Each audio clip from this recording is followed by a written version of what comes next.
All right, welcome everyone. We have another special podcast today. It is Jamie Kerstetter who joins us from Vegas. Jamie, how are you? I'm doing as well as I can. How are you? Yeah, same thing.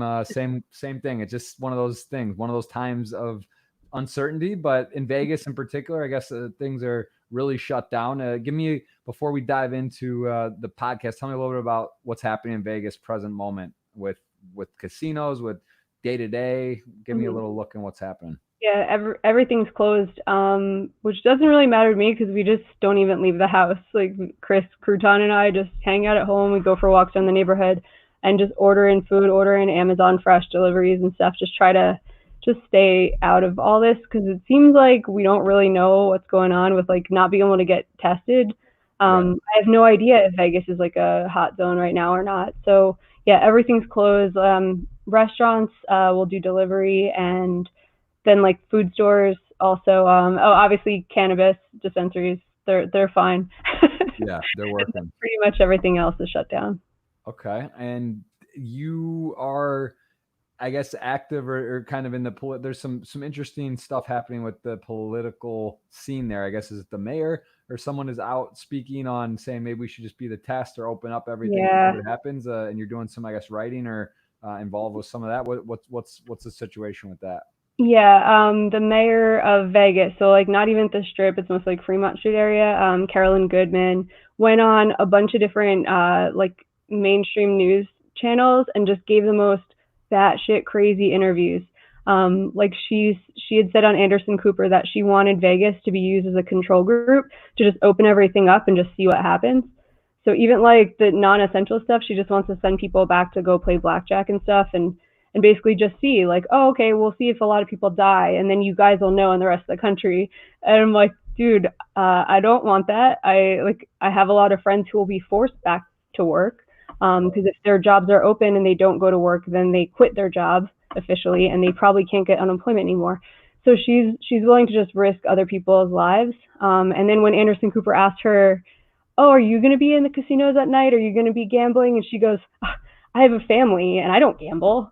And Wow. I was just completely appalled by this because I just think it's insane that someone who got voted in by all these people is willing to like risk their lives um, just to see if we can like get gambling back and make the casino owners happy. She mentioned that a bunch of times. Oh, the casino owners are being so hurt by this, and we're like, oh, these poor billionaires. Right. Um, Yeah, so I'm it's a working with a crazy group. stance. It's crazy. I'm working with a group on this grassroots effort to at least recall her. It's an uphill battle though because we have to get 6,000 signatures. You have to get a certain percentage of the people who voted in the first mayoral election. We have to get 6,000 signatures, and right now, like the people who feel like I do, where I'm like, oh, it's kind of dangerous to be out. They don't want to go meet someone and sign a paper. So Right. we're doing our best, and I'm working with Doug Polk. With Seriously Serious, Thomas Keeling. We're just doing our best to like put it out there. They're geniuses at YouTube and making videos and like creating content. So I think they're doing a really good job of at least blasting the message out and trying to do something. Yeah, talk a little about that. So you've been writing or doing some things with Doug Polk and his channels. I guess it's been poker, crypto, and now a little more shift in the political spectrum. So tell me a little bit about how that came up and what exactly you do there. Sure. It was one time when an internet troll just like did something good by accident. They messaged Doug on Twitter, and like me and Doug weren't even friends. We followed each other, but that was about it. And this guy, just random guy, goes, "Doug, you're not funny anymore. You should get Jamie Cursor to write for you, or you're just like gonna go down the tube." Something like that. And I see it, and I'm thinking, oh, that was kind of like a dick thing for this guy to say. And then Doug just messages me. He's like, "Oh, do you want to write? You have time?" And I was like, yeah, like sure. So for the last, it's been about a little over 2 years, maybe about 3 years by now. Wow, that I've just been writing jokes, like contributing to his YouTube channel and doing some content creation. And it's fun. I mean, poker, is like a grind, and we're not very creative. You don't have like a creative outlet. So this is like one way to actually just, I don't know, like do the left brain stuff for a little while. Yeah, it's that's no, it's there's more room to be creative. There's more opportunity for sure. What tell us a little bit about if some of the people wouldn't know necessarily, because this is not just for poker. So there's people here watching, you know, maybe you haven't heard of you. If they have not, tell us a little bit of background on yourself, where, you know, you grew up, brothers, sisters, all this, all that jazz, and how you got into poker. Kind of give us the timeline, how it went down. Sure. I grew up in Monroe, New Jersey, a really small town in Jersey. I have two older siblings. I have an older sister, older brother, and a younger brother. And I played every sport growing up, and was like super heavy into soccer, and played Division I at Rutgers, and like ran track at Rutgers, and I was like super, super competitive. So then as I was getting older, yeah, that was a great day. Champion right there. Yep. I mean, that was great. Tell me a little bit about your soccer. So go. Yeah. You played in college at Rutgers? Yeah. That was like an awesome thing in my life, because I had a scholarship to Wagner to play soccer, and I decided that I just would rather take a chance and like take the lottery ticket and try to be a walk-on at Rutgers, because Rutgers was just so good. I grew up going to all the games, and just having like the girls sign my program and whatever else. Like I really just like always loved Rutgers soccer. So I turned down a scholarship for a D1 school to instead try out, and I got one of the 5 spots out of 30 girls who tried out. And it was like the best day of my life, like finding that out. And unfortunately, I was never a star on that team. I was kind of like, I'd get 15 minutes a game. Like I was more relief for like some of these girls that like a few of them ended up on the national team. My friend Carly Lloyd, I played with her. She ended up being like a star on the Olympic team and everything.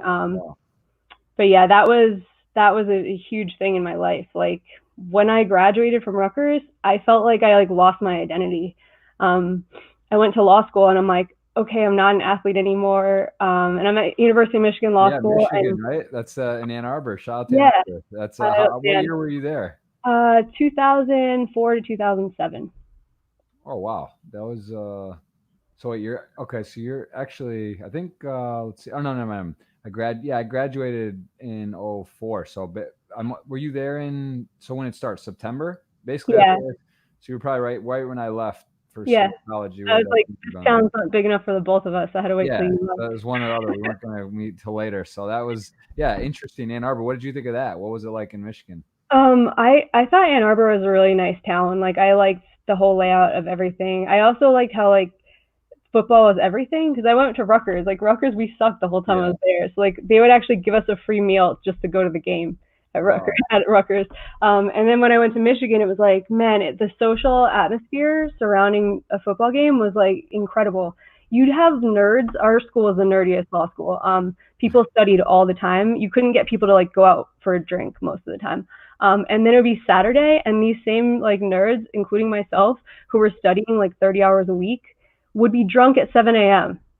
tailgating the game. Like it was, I didn't realize it was. Obviously I knew it was popular and good. I didn't realize it was that serious of just a shift. It was just the day to let loose, huh? It was the only time people would like let loose. So everyone it was like a free pass. It's like, most of the people aren't studying. No one's gonna get ahead of you on football day. Everybody's out having fun that day. That's cool. So you had a good time there, though. You were there for how many years then?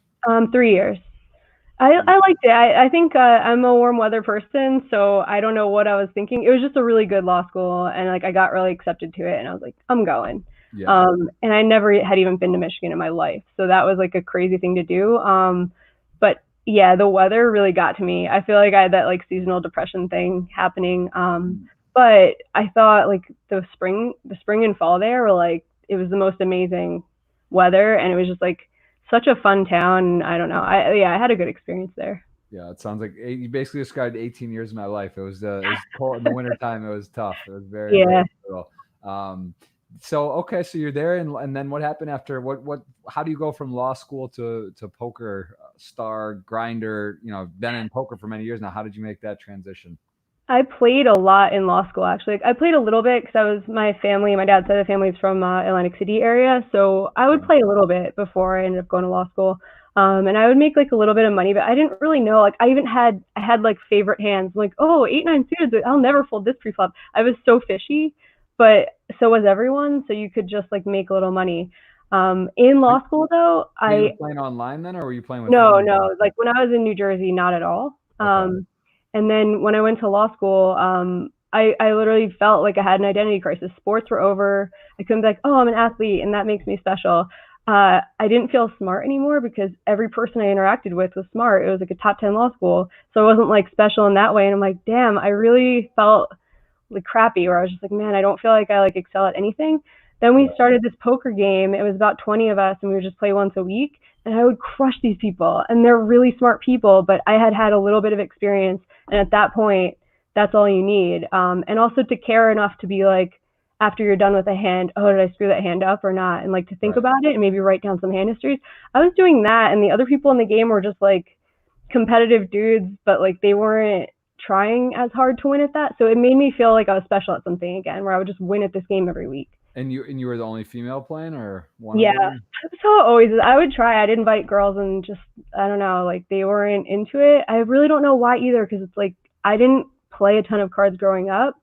But I guess the sports thing just made me feel like I'm going to learn this. I'm going to beat these guys. Like, I guess it's that. I don't know. I feel like women in sports would probably be more inclined to play poker, but I really didn't know any women in sports at law school. It does surprise me still, and I don't like to go. I have had women guests on. Actually, you have a podcast, I believe, in Marley. Are you guys still doing? Yeah. So there are some women in poker, and you could name a list of some great players that have played or still are playing. But it is obviously very skewed. What is your thought on that? Like, do you think it's possible that there could be a movement or something where there could be a influx in this, or at this point, does it just seem like it's the norm? Because I wonder what the overall percentages, but it's low. I mean, it's very, It's very really low.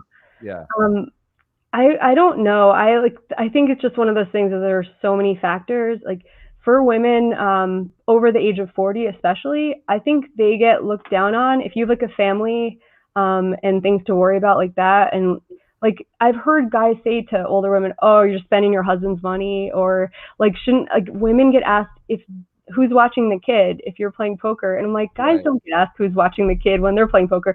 I think there are like societal pressures that would make women in certain areas, like homemakers especially, or something like that, feel like they're doing the wrong thing with their life. I think there might be some innate differences where we're not as risk inclined, I guess. I'm not sure about that though. I think there's just a lot of things, and I think sometimes the poker world can be a little bit hostile towards new women in the game, either objectifying them or the opposite, where just like with older women, I feel like they get all the crappy parts of it, where they might get called names or asked, if they're spending their husband's money, blah, blah, blah, without any of the good stuff where it's like, oh, you're cute, here's a sponsorship, or like whatever else attention. Like they get only negative attention. So I don't know. I think it's too tough. Like you could probably make a list of 20 reasons why, and we won't ever know exactly what the real reason is. But do you think that there's a chance? Do you see any? If let's just say the poker open back in the U.S. completely, do you feel that there would be maybe a spike in women by any chance, or does that just like something you don't think they'll never change? I think so. I think online poker helped women a lot. Personally, it helped me a lot. I played a ton online. After playing in that home game in Michigan, I just started playing on party poker, and I was getting lots of reps in. And then by the time I got to a casino, I felt like I earned my spot there. Right. I wasn't easy to be bullied because I'm like, I probably saw thousands more hands than this guy who's saying mean things to me. Whatever. I don't feel like I get treated poorly anymore. But when I first started, I think I was an easy target. I was like very nervous, and it helped me to have like online poker in my back pocket, where I was like, no, I'm making the right play. Like I've done this a lot. Right. I think that helps women a lot. And also just look at Danielle Anderson's story. She was able to grind like high limit Zoom on full tilt while having a toddler, because she could do it. She's like, oh, toddler's down for a 2-hour nap. I'm about to go grind this session. You can't go to the casino in 2 hours and put in a session and come home to your kids. So I think online poker would help women get back into the game. Yeah, makes a lot of sense. And then so after you were done, how did you then transition to becoming more like full-time player, or when did you decide that was like what you were going to do instead of going to be a lawyer? Well, I did. I actually was a lawyer for a year and a half at this big firm, and I didn't like it, but I didn't hate it enough to quit. So every day I just went and I was like, okay, like I like the people a lot, and I was extremely bored with the work I was doing, but it was also, it paid me a lot more money. Like my parents are both middle school teachers. I was completely impressed by how much money I could make. I was like, wow, like I'm a lawyer, I'm big time. So I would never have quit that job. I really think I'd be a partner at that firm if like there wasn't a huge like banking crisis and stuff. They lost a ton of their biggest clients and they let all the first and second year attorneys go. And I was just in that batch and I was like, all right. I kind of left there being like not knowing what to do because a lot of the biggest firms were in the same position where they're like letting people go. They're not trying to pick up some random girl like, oh, you got fired from your place, like come to mine. So I had like they put me on I had some kind of, I can't think of the word, severance package that bought me a lot of time. And I was like, well, until the market changes and there's jobs to apply for, I'm just going to play poker. I was already playing a decent amount of poker anyway. And I just started playing. And I was kind of in denial though. I'm like, I'm not a poker player. I'm like, I'm making a little bit of money and like buying myself time before I could like go back to my real job. What And year was then that? what? What year was this? That was probably 2009. Okay. And yeah, I was kind of in denial. I just kept playing and playing and playing. And then I was doing fine, but nothing spectacular. I wasn't like, oh, now I'm a crusher. I didn't even know what to study or like how to get better. So I was just beating easy players. And that was it. I wasn't really playing huge. I was playing 2-5 and 5-10. And then I found like the perfect job for me. I applied for one job 2 years later because it showed up in my email. I'd get like these alerts, and it was a part-time doing the exact same job that I used to do, which was estate planning. And I was like, oh, this would be amazing. I could still play a ton of poker, but I'll do 20 hours a week of this real job. And I go there and I get hired on the spot. The people were awesome. And a week or two later, they're like, we are just like, you're doing such a good job. We're making you full time. And I was like, no, Oh man. no, I wasn't even doing that good of a job. I was like, I'm barely like, I just felt like I didn't know how to say no because those people I was working for had families and way more responsibility than me. And I was like, what do I say? No, I'd rather be lazier. Thank you. Right. And I so that could kind play of like killed poker. the poker Play dream for poker a part. year. Yeah. Sorry, I didn't hear you. You're no saying you're gonna. Yeah, it's hard to say. I'd rather play poker, part time and do this part time and Yeah. so interesting. So then you do become full time again. For a while until I couldn't take it anymore. I really should have just been honest with them. Now, like I'm so much more just honest and like more confident and like being able to tell people, no, I don't want to do this thing, or yeah, I do want to do this thing. If it were now, I would just be like, listen, this is my perfect life balance, and like I'll do a better job if you don't make me full time. I could have said that, and at that time, I just was like, I have no idea why. I just didn't bend at all. I was just like, okay, I just worked until I broke, and yeah. And I saw some notes here that you had this was 2009, but then you got at some point you said I can't do it anymore, and then you're back playing poker, and then you had some momentum. You have 40,000. I read that on Full Tilt, and I remember this very well the day that it went down, and that money was seized. Is that correct? Around 40,000 that was taken. So I got a little bit lucky. It's funny to say that because I got extremely unlucky. Like I left that law job right before, like I gave them my 2 weeks. I was like, I don't think this is gonna work out, and like I had a discussion with the one lady about it, and like, it was like, all right, I'm gonna go grind full time because I had said I'm like, as soon as I get my bankroll to like a comfortable number, and I don't remember what it was, maybe 30,000 or something like that. Yeah. I'm like, I'm going for it, and I'm gonna just be a poker player. So I gave my 2 weeks, and then it all came crashing down. The slight amount of luck I had was that my friend had a stable, and he was backing a bunch of players that were doing poorly. So he'd just be like, hey, can you send me 3K, send me 2K? And I kept sending him small amounts of money, and he would send me to my bank. And so I didn't have the full 40 on there. I had about 15K left that got frozen. So I ended up with a tiny amount of money to like build a bankroll live afterwards. Wow. Yeah, that was crazy times. They were like people were depositing on credit cards and they weren't cashing, or it wasn't going through. Like all kinds of weird stuff was happening. And then they were doing like the unlimited reentries and stuff. Just you could tell, it was like chaos on there. Like the signs were there that something was wrong and different. And I had some money held up on there as well. And it's kind of bizarre, right? Because I mean, it took years. Like you hear stories like Jungle Man, I think had 5 million on there, and other people, and that people are selling it for cents on the dollar. I mean, Yep. people are selling like 20, 30 cents, 10 cents because it looked like it was just lost and gone for the Yep. most part. So so that must have been pretty emotional though, right? That's a It pretty was upsetting thing. horrible. It was horrible. I actually like that was one time in my life where I experienced like extreme denial, where I refused to believe that it was going to be a long-term thing. Yeah. It would have blown my mind if you said, "Hey, in 2020, you're still going to be banned from playing on Stars and Full Tilt," and like that was not even a possibility in my mind. I Right. was thinking it was going to be back in like a month or two. It was going to be a slap on the wrist to these companies. They would figure their shit out. They would find better ways to tax this stuff and be back, because logically that's what should have happened. Our government is missing out on a ton of tax revenue. We're supposed to be the land of the free, and people should be able to spend their money how they want. We can buy scratch off lottery tickets till we're Yeah. broke. Can play daily fantasy, and now Yeah. sports bet at a federal level, it's legal. It's just like backwards, but Yeah. very confusing on that front as well. Although you see Pennsylvania, Michigan, obviously New Jersey was your home state, and Michigan just passed. That's where I'm from, and I think things are moving, but it's just still not how it should be, I guess. But there's a chance that it does expedite throughout the country. I think there's a I signs hope of life. so. I Signs of hope life. so. I mean, like It's they you're can 30, you're 35, right? Or you're 37.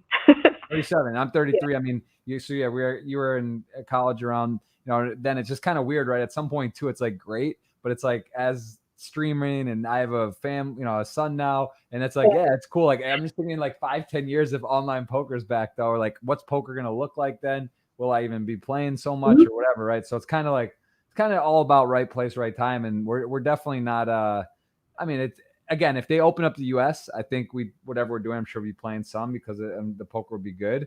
But it's just kind of it's just it's frustrating, right? That now this is like the last 10 years.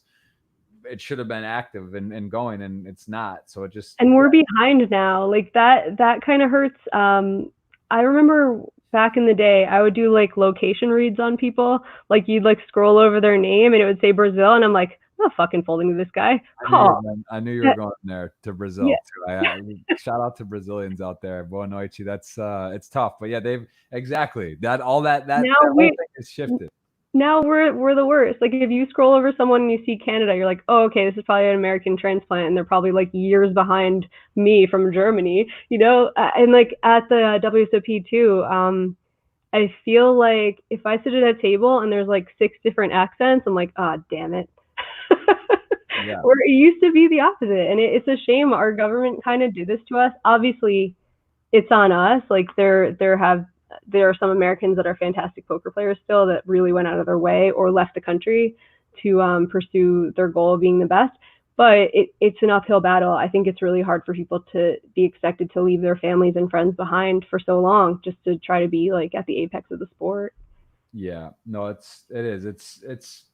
It's crazy. It's very crazy. So you get this money, and I wanted to ask you about your family as well. I mean, this is the type of thing too that I think the problem with the Postle type events, pot ripper on Ultimate Bet, Mm-hmm. money stays. So it's like whatever your family supporting you, or like like if you get through the phase where they're kind of uncomfortable or worried, which is natural, and then all of a sudden something like this, it's like, oh, you've made money on it, and of course now look at you don't even get paid or it's stolen. Like that's not really that doesn't look great either. Like for those, like this is a big brand. This wasn't like a offshore shady site that like if something happened, you might be like, oh well, yeah. I mean, so it was like a big brand, big names, big ambassadors. How did you deal with that? And how was your family along the way with supporting you? It was an uphill battle with my mom just because she was really proud of me for becoming a lawyer. We had never had like a lawyer in our family, and she was just like, "Wow, you really did it." And I think it was hard to like let go of that, where I was just like, "This is making me pretty miserable. I want to play poker now." And I think that she was always rooting for me to like do the between jobs playing poker and then go back and pick it back up. So it was hard for her. With my brothers especially though, they played some poker. They thought it was awesome. Like especially this past summer, with getting to commentate the WSP main, my little brother's like, "Is this real?" Because we used to just watch. Yeah. Like we would rush from wherever we were to go meet and watch the WSP main together, and like that was the thing where like now I feel like it's more accepted, but it's less because of I've never won like a major tournament. I've never had that like huge successful thing where I'm like, validation, like my family has to accept this now. And I feel like commentary has made my mom and my family accept it more, that like, this is the thing I'm doing. It got legitimized a little bit despite despite Full Tilt and Stars and everything else. That it just seems like a slightly more legit path than it used to. Yeah, for sure. That's mainstream as it gets, being on ESPN, the main event, and doing commentary, and some of the other commentary you've done. For I think you've done some WPT stuff, you've done WSOP, and for Poker Go as well. What got you into commentary, and what do you tell me a bit about where you've done it and what you enjoy about it? I think it's pretty cool that I'm doing it, just based on my like personality type. Growing up, I was definitely not like, I was afraid of public speaking and stuff. So, and I still kind of am, like in front of the camera speaking, I'm like, vomit. But I did it in Venice once, Party Poker. Party came to New Jersey, and they actually like hired me to be a pro for a couple of years to like open up the site, launch it or whatever. Yeah. And as a thank you, I had gone and done like some stuff that was outside of my contract that they needed done. And Jeffrey Huss, at the time, I think he was their like head guy, sends me an email and he goes, "Have fun in Venice." And I'm like, "What are you talking about?" And then I get this whole thing where it's like, "We're sending you to Venice. We want you to like be on Jessie May's little show, like go play their WPT there." And then when I got there, they were like, "Hey, you can hop in the commentary booth." I'm like, "I'm good." And they're like, "No, you're going to hop in the commentary booth. Like, we gave you this free buy-in. Like, you get the vacation." I was like, "Oh, no." So Right. totally, I was sweating the entire time. I was just like, it was whole cards down. So, like, I didn't even have that to be like, yeah, and he had kings, so that made sense. Like, literally was just like flying blind. Got through it and just felt like really proud of myself, not because I did a good job. I probably did a horrible job, but because I was like as scared as possible and got through it and was like excited by that, or just like, all right, I did this thing that like you couldn't have like paid me to do. When you got done with it though, were you like, oh, that wasn't so bad and maybe I'd like to do this more? Or initially was it just like, all right, I got through it, that was good, and that was that? It's really funny because it's like I have something wrong with my brain, because I feel this way about marathoning. Like, I would do the whole marathon and the entire time be like, "This is horrible. I hate this. I hate this. I hate this," and then be done, and I'd be looking for the next one to sign up for. I Right. feel like that's what commentary felt like, where I was like the whole entire time just worrying about every word and filtering everything I was saying and knowing I'm screwing up and knowing there are people that like are the GTO people being like, "What is this idiot girl talking about?" And then when I was done, I was like, I could do better next time. Like, I want to do it again. And so I kept getting like little opportunities. I think that's like one thing where I can't really complain about being like treated a certain way because I'm a female in poker, because I also realized like I get cool opportunities. Like, there is a need for a female voice once in a while. Like, they do want to market to women. They want to make this a more female friendly game. And I feel like that has helped me get certain jobs and like helps me get experience so that I get better at these jobs. It's cool. And what about so commentary's done, and then what about this podcast? So you and Marley, what is the theme, and how often are you doing that at the moment? So this is for Run It Once, and they had just wanted to try to market to like a different audience. They already have, I think it's an amazing site. It's a really good training tool. They already get the like very serious GTO guys, and I think they're just trying to market to like a new crowd. Marley's hilarious. She's like, her vlogs are just really funny, and she's not afraid to be a little edgy, and I think that's pretty good, because I think when I'm repping a brand, I'm very not like that. I'm not going to be like the loose cannon or whatever when I'm repping like Phil Gelf on site. So it's kind of cool. We just try to grab some good guests and just bullshit with them for 45 minutes. Usually take some questions from Twitter and basically get people's backstory, or just, it's very casual. Like, we might just have 5 or 6 little like bullet points of stuff we want to talk about, and we just let guests kind of do their thing. Right. And which do you prefer, commentary or podcast stuff? What's more enjoyable to you? It really depends. Like, I think commentary is pretty cool. There's such a like vast difference though between like the scariest commentary where you're like WSOP main, I'm like, oh my god, like I feel nauseous. And then there's like Run It Up, where you're just like, this is fun. I would do this like for fun. And it's cool to get paid for a job that you would do for fun. And then with the pods, it's like when it's just she and I, sometimes we don't have guests. And I just feel like I'm like, it's okay. Like, it's fun to talk to your friend and whatever. But then like sometimes the pods are the most fun. Like we had Jungle Man on last week. Jungle Man is like out of his mind. This dude is not on this planet. So that was the funniest thing. And we did it, it was a Zoom meeting.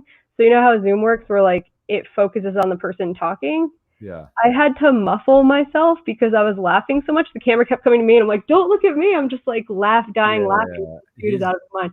So like that was more fun than commentary because we got an amazing guest. Yeah. But, how do you feel? You're in the same boat with like getting a lot of different opportunities. I like it. The podcast stuff's really grown on me just because I think it's fun. You just oftentimes don't get to really know someone or get to talk to them about sort of like understanding their journey within whether it's poker or otherwise. But I had Jungle Man for the second time on, and last week, right before he did his thing with Galfon with the Run It Once. So and he Falcons, was Mr. Falcon. Falcons. Yeah, he was streaming on my Twitch channel actually. So that was fun. Like he's going to be putting his cards face up. I think Phil actually, that's really cool. I don't believe his cards are face up. I think at the end, he said he's going to try to save Jungle Man for the last challenge so that they can both do cards up and he won't be like sacrificing so much information to the other opponents he's going to have. So I think they're both willing to do cards up as long as it's the last matchup. Okay. So yeah, because they just did only certain many hands, not that many. I guess it was only like 750. They had like a mini challenge or whatever. Yeah, so that but no, obviously those Jungle Man's a character, and that exactly stuff like that where you just get stuff you're just not used to, and just it's gold. So it's fun. I think it's all fun, but it's different. It's also good to keep a mix. I think just not always do the same thing, whether it's streaming or commentary or podcasting. And you're also streaming some, or you've done it in the past, and you're doing it now for join the pledge for the Keep the Lights On with. Talk about that a bit because I saw you were streaming, and then for this cause, what that is. Yeah, so I hadn't streamed in like 5 years. I didn't take to streaming like some people do. I feel like it's very exhausting. So like I like it once in a while, but I definitely could not be someone who was like consistent, like the Staples brothers or something. I'm like, I just don't have it in me. But Tana Karn from Run Good, I represent them, and he hit me up to say, do you think you could raise some money for poker media? Because a lot of the poker media, they won't be able to collect unemployment. They won't be able to collect other like government benefits because they work in gigs. It's like for a week, you might work for Run It Up. And then a month later, you might be blogging a week for WSOP or something like that. But none of these companies are their full-time employers. So they kind of get left in the cold when this pandemic happens. So we set a goal of $1,500. Jeff Platt and then a guy who goes on Twitch as the Golden Blazer, we each had a goal of 1,500. We each crushed the goal. I think I'm up to like 11K or something now. So many people in poker stepped up. A lot of people, I didn't hit anyone up because I don't like asking. I know everyone gets hit up for charity stuff. I'm like, if they find it and want to contribute, cool, but I'm never going to like try to make someone. And then I just saw the other day, like Lucky Chewy just sent 200. And I was like, I just think it's really cool when people in poker realize that it's like, you're helping your friends. Like these are people that like you might be bullshitting with at a poker tournament when there's some downtime. These are people who are like, I don't know, they're like just good people who work hard and would love to be doing their job, but they're like kept at home for an indefinite amount of time too. We just don't know when live poker is going to be back. And do you know how? So they're dispersing the money to who exactly? It goes to people in the industry, or like is there a list, or how do they decide who gets where the money's dispersed? Yeah, so I think the list is it's staying confidential because I think a lot of people are afraid to admit that they need the help. But they needed to have worked in the poker media within the last year. They have to go through. There was a few people on like a panel to decide like what's legit or not. And these are guys who worked, like it's like guys who work for Poker News and the different organizations that would know like who's in poker. And they could just submit their utility bills for the last couple of months. So that's why it's called Keep the Lights On. They're just going to pay their like electricity and whatever else they might need. And the way it worked was people could donate either a flat amount or they could pledge per in the money that I would make. So I'm playing 30 tournaments, 10 each week. And each in the money is now worth $1,000 to the charity. And I'll just tell you, the first week I bricked it 0 for 10. You know how bad that feels? I was like, I am trying really hard. It was on Global, and I had not played on Global before. I couldn't even figure out how half the stuff worked. I'm like, am I in the money? I don't even know. Wow. And yeah, I went 0 for 10, and then the next week I went 5 for 9. So redemption. There you go. So it's about yeah. So you're ahead of schedule even. You got 5 out of 20. Yeah. It's about So I was right. telling you, the first week I was just like, I'm like, do I personally send these guys an I'm sorry note? It does add a bit of pressure. It's fun and it's good, but it's yeah. I mean, that's great. It's a good cause. I saw that's Remco and B Hanks were talking about this as well, and this goes for this is just it's ongoing at the moment. Yeah, Jeff Platt is streaming today. He's on Team Poker Go, and then next week, I think the schedule goes Golden Blazer. His name's Brian on Monday, Jeff Platt Wednesday, and then I wrap it up on Friday.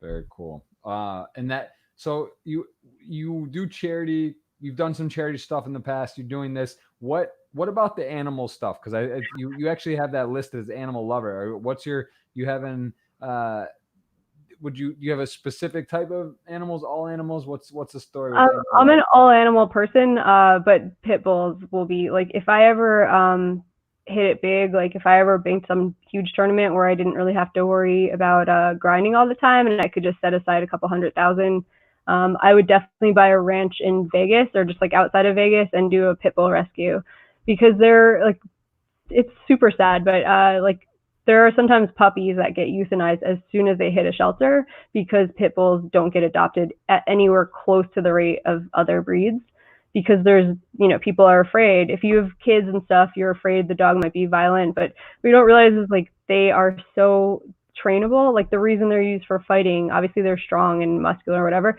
but they're also extremely trainable. They're very like loyal and loving, and like they will do what you want, and that's why you can train a pit bull to be a very good dog, just like people train them to be very mean dogs. So yeah, that would be my thing if I had the choice to do anything. I would definitely do a pit bull rescue. Right now I only have one, but that will change. We're already right before the pandemic. We're starting to look, and it's actually amazing. This is one of the only things lately that's made me feel like people are maybe better than I thought they were, because there's a lot of stuff that makes me feel people are kind of bad. All the shelters, not a single dog. You couldn't get a dog. Everyone fostered them. So everyone who worked at shelters and then random volunteers took home every single dog in the Vegas shelters during this quarantine. Jeez, that's interesting. So that's just what do you? That's just people being good, just kind of reaching out and doing. I mean, that's a bit surprising. I wouldn't think that would trigger that particularly. That would be, I guess that they're home. They're people who are home. I think a lot of people would love to be a dog owner, but they work long hours and they're not going to just keep a dog by itself all day. So they're like, all right, we're going to be home for some unknown amount of time. Like these shelters can't stay open because the people can't be interacting with each other. So a lot of people just reached out and said, yeah, I'll foster this dog until this quarantine is over. And then it happens, like a lot of people are going to end up keeping them though. It's really hard to be like, yeah, I've loved you for 3 months, but now you got to go back to your shelter. So I think a lot of the people are going to end up keeping these dogs. But I mean, that was an extremely heartening experience to be looking at these sites and being like, oh, no dogs to even foster. Like everyone's being taken care of. It's great. Yeah, that's awesome. I'm a dog. I love dogs myself. I had grown up there. It's a lot of, it is like a child. I mean, it's a lot of work, and you gotta give them time and attention. I had golden retrievers. Pit bulls are, I mean, I think they're great dogs as well. It's just exactly that's like they got power behind them. You got to make sure you train them right and take care of them. That you don't want to mess around there. The poker journey. I want to talk in terms live online. So we're looking here at your Hendon mob, and you've got you've been playing for a fair amount of time. I guess 2009 got into it. What made you at that point go from, were you playing a lot of cash games as well, or did you start into tournaments here? So it's so funny. I still sort of regret getting into tournaments just because I've never had that like amazing glory feeling of like won 200K bank or whatever. I've played a lot of cash. Like when I was still a lawyer, I would just like sometimes drive after work. It'd be like 7 p.m. I would drive an hour and a half down to AC, put in like a 4-hour 5-10 session, drive back home. I loved poker so much.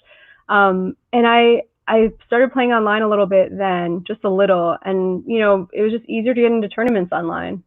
I just felt like, all right, I want to play for 4 hours at night. I would go play like the 180 mans, sometimes play some turbos and stuff like that. And then I just started getting more into it. Like if you're competitive, it's really hard to just stay in cash games. Like the glory is in tournaments, and I feel like I kind of like went that way because of it, where I'm like, I want to win something. Like I don't want to be like, I'm up 1,000, I'm cashing out. I'm like, no, I want to like beat people at poker and I want to win. And I just didn't realize that like the swings of tournaments and like the emotional swings you go on are like pretty awful. I'm doing it right now. I'm playing a ton online. WSOP.com has like a huge series. Seems like as soon as one ends, they start a new one. Right. I've just been on massive swings, like highest of highs, lowest of lows, like week to week. And I think that like, I don't know, I don't know what draws me to that when I've never even had that like amazing feeling of like winning something huge. Well, that's the tricky part of tournaments, right? Because when you get, it's exactly that. You either don't get it, or for a while or a lot of close calls and it's sort of whatever, or you do when you get one, which is great and it's fine. There's not many people that just like bink one and then just sort of say I'm good, you know. I guess you do see Pure Eastgate. Yeah. There's a few. There's a few. I know there's a couple like Dan Coleman, Fedor, the guys that have really got hot, kind of step away too. I mean, it's not like it hasn't happened. I'm just saying it's a tricky thing. It's like a web, right? You kind of get brought in, and there's something. It is powerful. Like playing a cash game, winning money is cool, but getting chips deep in the tournament, you know, you've been there, you've had some close calls, or you got in the main event. I see you've had some deep runs and good cashes. Like you're in the main. And the sweats, like, I guess, are what keep you coming back. Also, just I've played a ton of my poker life online. I would say like a very decent chunk of it. There were 2 years in there where maybe I played 5 live tournaments. Like I would go for the series for a week or two, and then the rest of it, I moved to Rosarito after Black Friday, and I just played a ton of tournaments online.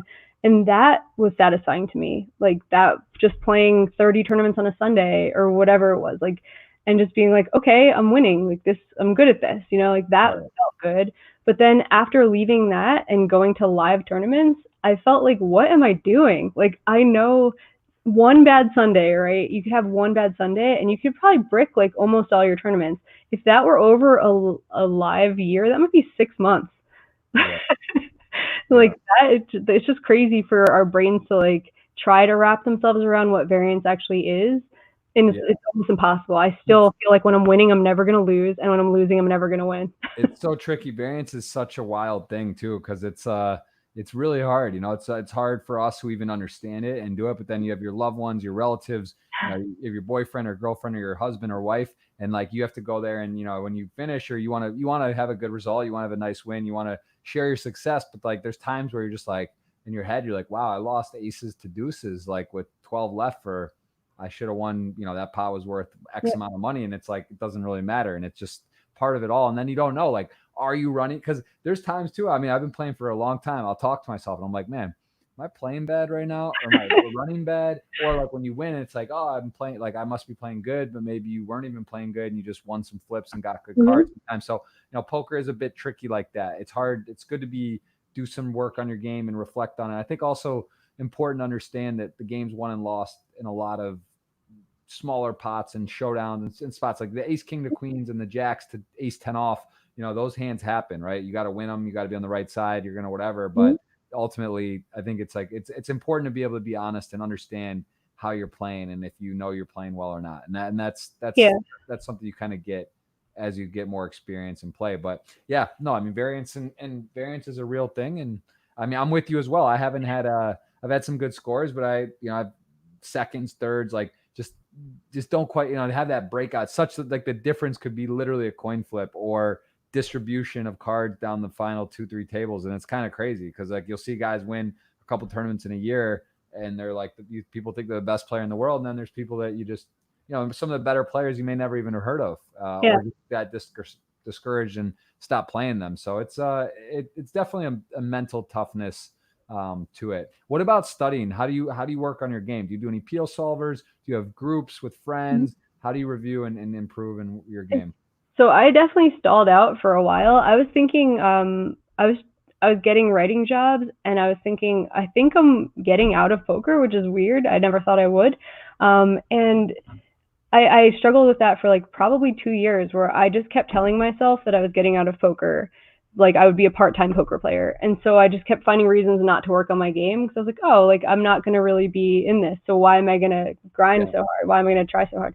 And then within the last year or so, I'm just like, I keep telling myself that, and then I never leave. I just take on more jobs. Like I'm doing all the writing jobs, but I'm also grinding full time. So I just joined a group about a month ago. Jesse Sylvia is one of my good friends, and he actually lives in my neighborhood. And he started a group where it's like this big study group, and we've been working like, this is the most I've ever studied poker. I really just kind of like been flying by the seat of my pants, and it's not, it's working okay, but I feel like it could be much better. Right. And we're studying, like, we have like 5 sessions a week, and there's sometimes up to 3 hours. And I'm really not good with software, with like new stuff. Like I'm not a tech person. Yeah. So what's great about this is that he is, and like he's doing a lot of the solver work, and then we're just like going over the concepts that we're gleaning from taking certain hand groups and certain flops, and like figuring out bet sizing and things. And we're doing a lot of work like that, and it's really making me like poker more. Like when I'm playing, I'm like thinking about things a little more deeply. And I feel like I really should have done this a long time ago.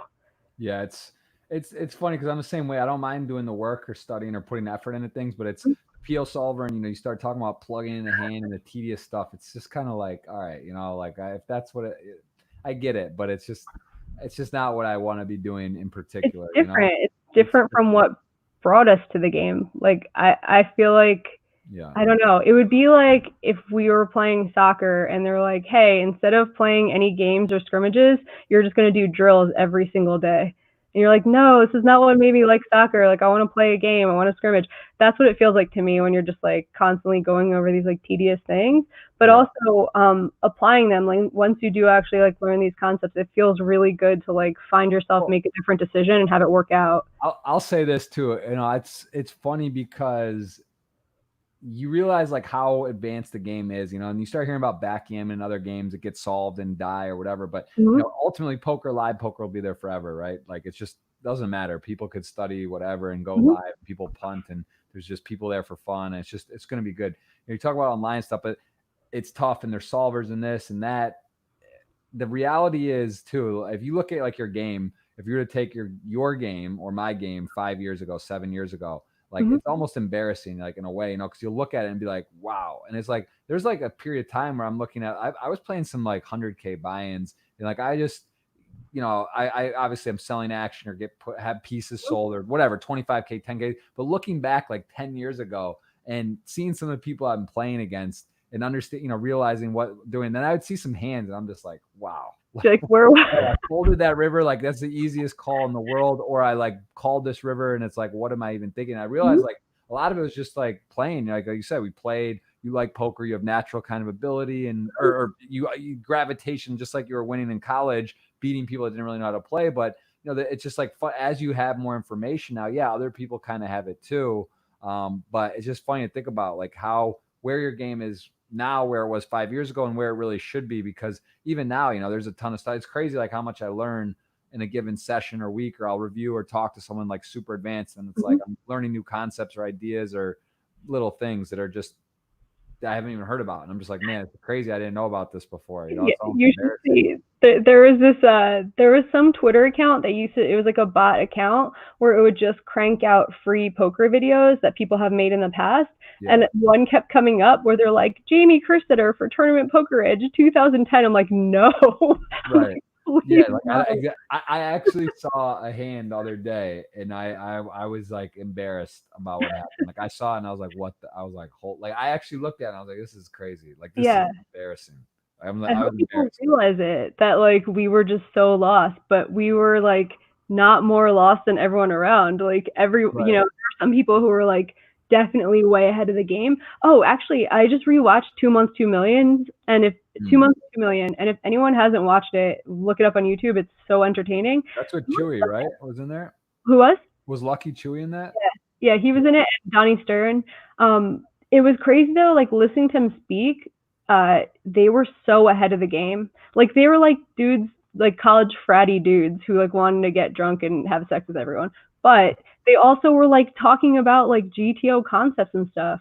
so long. Is it just in YouTube? You can watch it? You can watch it. The quality is real crappy on YouTube, but that's where I watched it. I don't know where else you could get it. I never saw this, but I remember it. I mean, this is like, We're gonna die laughing. Like, it takes you so, like, it like brought up so many memories for me because it reminded me of Rosarito. Even like, it was Rosarito when I lived there was 2011, 2012. So it was even like I kind of missed the boat for when poker was like the easiest and craziest, but it still reminded me of some of it, just like the funny things they were doing and like the massive credit card roulettes and stuff that has like stuck around from there. But you're gonna die laughing. Like, it makes me so nostalgic watching it. how many episodes was it?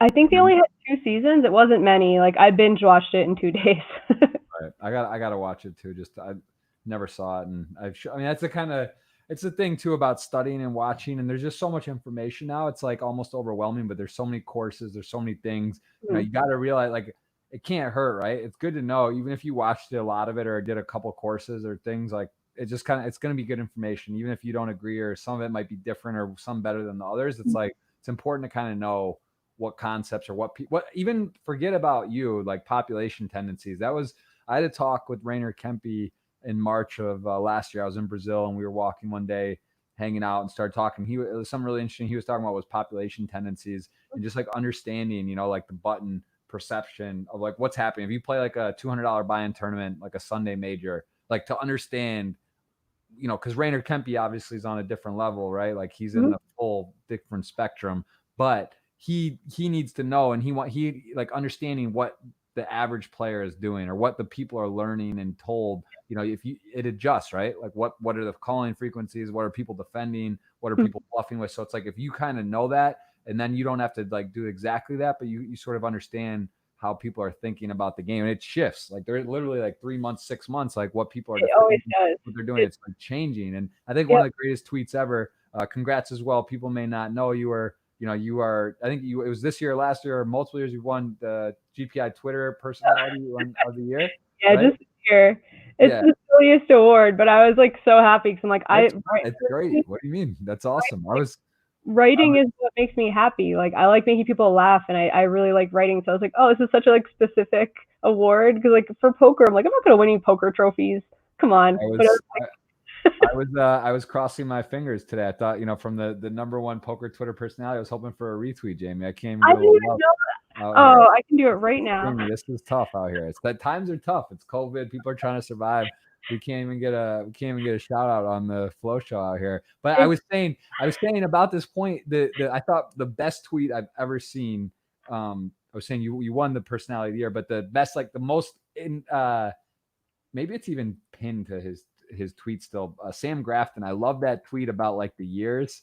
Do you remember that? Like he was talking about like year 2012 is this, 2013 year of this, 2014 year of this, and it was just like basically explaining like how the game changed every year. And then it was like crypto 2017 or whatever 28. It was just like basically explaining how the world thinks about poker. And it's just like, if you look at every year, the tendencies are so different. Like what people are doing, the 3-betting, the 4-bet, 5-bet stuff. Now it's just like flatting, and you know, it's just funny because like it shows you the game it's evolving, and it's still not set, and that's why it's great, because it's just not one answer, right? It's not look at that, now we're doing it. We had to beg one home. I had to wind one home. But yeah, so yeah, it's cool. So speaking of Twitter, explain that too. Who else was up in that, and where do you, your sense of humor, your way of being, you know, what do you think what do you think differentiates from others, and where do you get this sort of you know, the spunk, this pizzazz from? I have to blame it on my dad. The reason law school was kind of hard for me at first is like I lost my dad my first year of law school just suddenly to a heart attack. So it was awful. And he is the reason I had just like a sarcastic sense of humor. He was always the person who would like make the inappropriate joke when it was too quiet and all that stuff. So like he definitely instilled that in me, where I was just like, whatever, you just like go take your shots, make your stupid jokes, and like make people laugh. And I just like, I feel like also having siblings, just having 3 siblings and like getting beat up by my older brother and sister and stuff, like I had to have something, right? I'm never going to win in a fight. They're 5 and 7 years older than me. So I would wait till we're on the bus to school and then make some devastating comment in front of his friends about him. So like that was my thing. Wow, that's So I It's think that's kind of where it comes from. I just like that was my way of like fighting back against, you know, the older siblings. And what about stand up comedy? Have you thought about that? Have you ever thought about being a comedian? Have you I ever don't have wanted the to? balls, man. I really don't. I did it once at Run It Up Reno, and my friend's like, "You did a great job. When are you gonna do it next?" I'm like, "Never." That was like a thing where I'm like, I did it, and I was super proud to have done it. But all the emotions surrounding it, like, literally felt like I was gonna get an ulcer. I have Yeah, so but much. that's kind of like what commentary was for Yeah, you too, no, though, right? So it's sort of the yeah. same boat. Being Like it's in hard. front No, of I don't. people is hard though. Like Yeah, actually seeing people looking at you and like they like I was in the nicest environment ever. Run It Up Reno. Like everyone there wants you to do well. They want to laugh at my jokes whether they're good or not. So like knowing that it should have been easy and I still was just like I had to get drunk. I, I was like 5 drinks in. I'm like, ugh. yeah. I saw Doug did something or was trying to do some of that too, wasn't he? Did he ever? He did a couple or one or He two has or all the confidence in the world. I'm like, I wish I could be like that. Like he just got it in his mind one day. He's like, I want to do stand up comedy, and then 2 days later he does stand up comedy. And I'm like, how do you do that? For me, it was like a 2 year thing where every time I'm like, I'm gonna do it, I'm gonna do it. I had to work up so much confidence to try to do yeah. it. I I think stand-up comedy would be fun, but exactly, I feel that same thing too. Because like that, the fact of like live feedback in person, like it's one thing to talk on a camera, which is Mm-hmm. whether you mess up or not. It's that, but like to actually look at people and like feel the energy if like it's not what they're looking for, it's tough, right? Because that is Yeah, it's not easy to get feedback like that if it doesn't go well. So I don't know. Yeah, it's something about it. I think it would be fun, but also I think it's kind of hard because a lot of the jokes are if you really want to like go make people uncomfortable and laugh or kind of like push the boundary, it's like nowadays too, a lot of stuff's a bit like, you can't talk taboo or like, I don't know. yeah. I guess things are sort of out the door and most of the time in these when you go comedian, but still now it's a lot of sensitive subjects out there. Yeah, I just feel like my strength is writing. It's not in delivery. Like I enjoy writing jokes, and I've like written Right. some jokes for other people and stuff. I don't know. Like people can read it on my face that I am just like so scared. That no one wants that. Like when you go to a show, if I like paid money for a comedy show, I don't want to see someone up there like peeing their pants. Like you want Right. someone confident who can like deliver jokes, and like I'd rather be the writer of the joke than the deliverer of the joke. Have you done any more? I mean, again, you said you've been with Doug and doing stuff for them and writing stuff. Have you thought about, some comedians are trying to do some material for or submitted work anywhere else? Like, is that something that would be fun for you to do Right for? before this, so this was when did maybe January? What month is it? It's May. Okay, it's May. That's good. Yeah. Um, We'll be, Around January, I actually went to LA and did like a pilot for a show. I was just writing for it, and I got this opportunity through like a bunch of very serendipitous things happening. And ended up like the pilot went awesome. It was more like a sizzle reel for a show. So like we're trying to sell the show.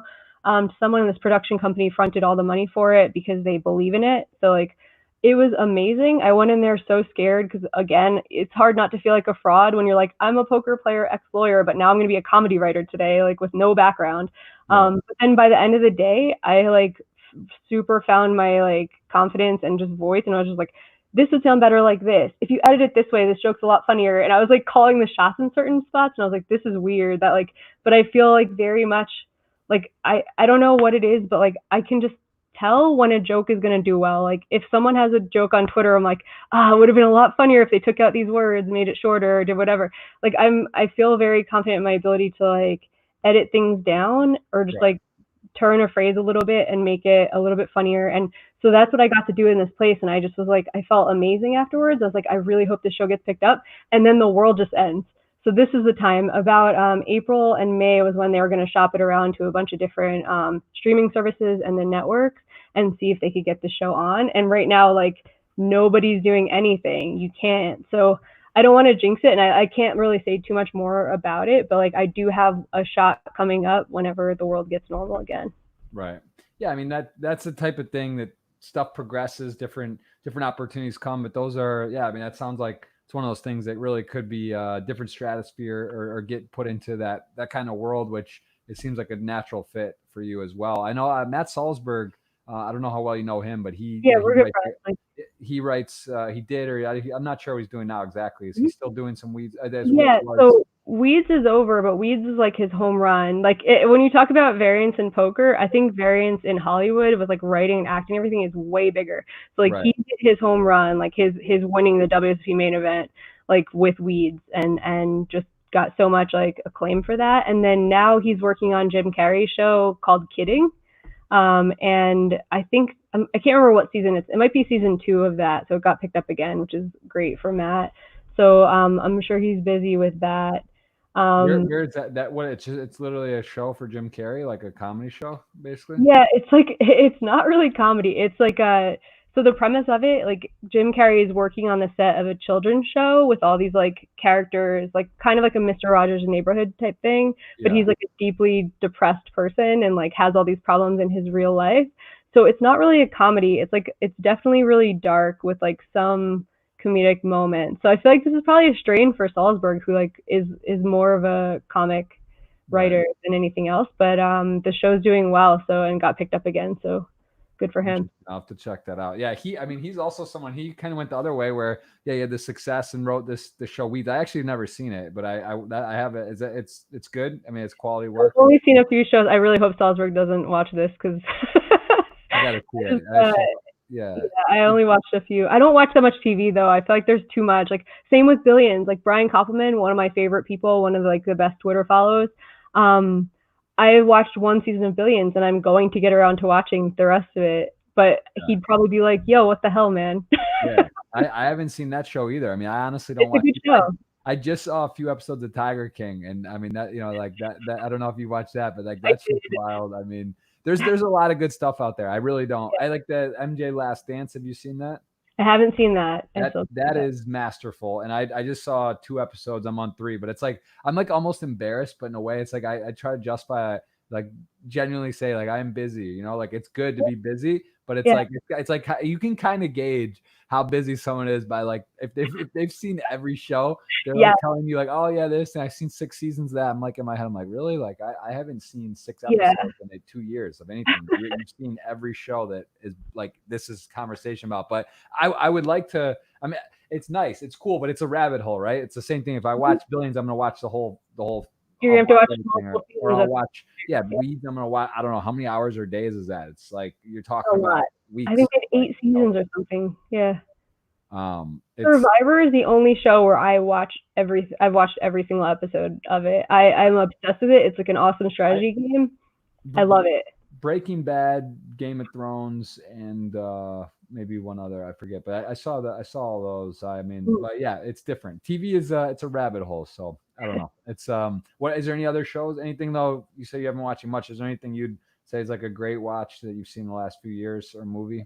And that's a great question. I'm not the expert on this. I just don't watch that much TV. I'm starting to watch Westworld because multiple of the people that I think have like the best taste in my life, like the friends I'd like, that's a smart dude, have been like, Westworld, watch Westworld. So I am on like 3 or 4 episodes of the first season. It's a really cool show. I just don't like, I'm not pumped to watch it the way that I am with Survivor. Yeah. Like, Survivor, we like make a fantasy draft and I know a lot of the players now because they go to Run It Up Reno. And so like, I know them off the show. So it's like super interesting watching them play the game on TV. Yeah.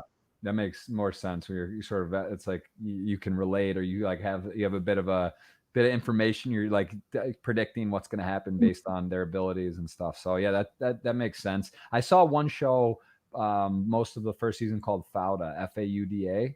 Have you heard of that? Really good, really good. It's like Israeli intelligence stuff, but it's just it's like kind of action. It's good. Like I was impressed. But anyway. We run out of stuff to do, there's just so much stuff to do. Like we are like the most blessed people in all of quarantine. Just poker. There's always stuff to do poker. Like I have been promising myself I would study poker forever, and then it took a pandemic and having nothing to do. But I'm finally doing it.